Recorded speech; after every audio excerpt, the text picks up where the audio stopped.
સુરશહેરમાં દારૂબંધીના કડક અમલને લઈ કાર્યરત સચિન પોલીસ સ્ટેશનની ટીમે 1.5 વર્ષથી વિદેશી દારૂના ગુનામાં નાસ્તો ફરતો આરોપીને ઝડપી નોંધપાત્ર સફળતા મેળવી છે। પોલીસે આ કેસમાં ₹9,70,440ના વિદેશી દારૂના મુદ્દામાલ સંબંધિત આરોપી વિરુદ્ધ કાર્યવાહી હાથ ધરી છે।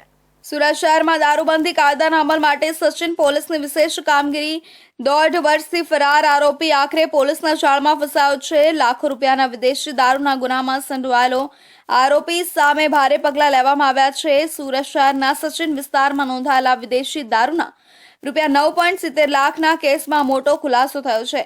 1.5 વર્ષથી ફરાર આરોપી આકાશ રાઠોડને સચિન પોલીસે ભાટિયા બ્રિજની નીચેથી ઝડપી લીધો હતો। આરોપીનું નામ છે આકાશ જયંતિભાઈ રાઠોડ, ઉંમર વર્ષ 20 વર્ષ અને રહેવાસી નવો મોહલ્લો ભાટિયા ગામ।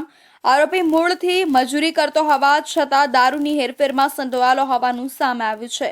આશરે 1.5 વર્ષ પહેલા સચિન પોલીસ સ્ટેશનની હદમાં ભાટિયા ગામમાં એક એસએમસીની એક રેડ કરવામાં આવેલી હતી।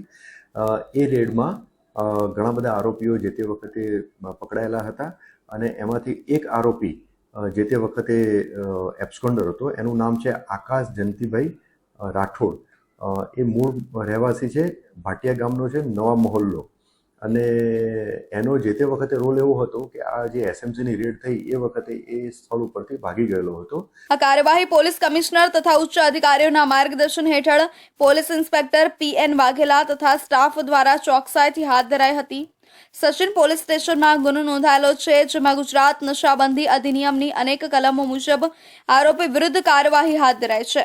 દારૂબંધીના કાયદાને કડક અમલમાં મૂકી શહેરી શાંતિ જાળવી રાખવા માટે પોલીસે પ્રશંસનીય કામગીરી કરી છે। 1.5 વર્ષથી ફરાર આરોપીની ઝડપથી હવે વધુ તારજો ખુલશે તેવી અપેક્ષા છે।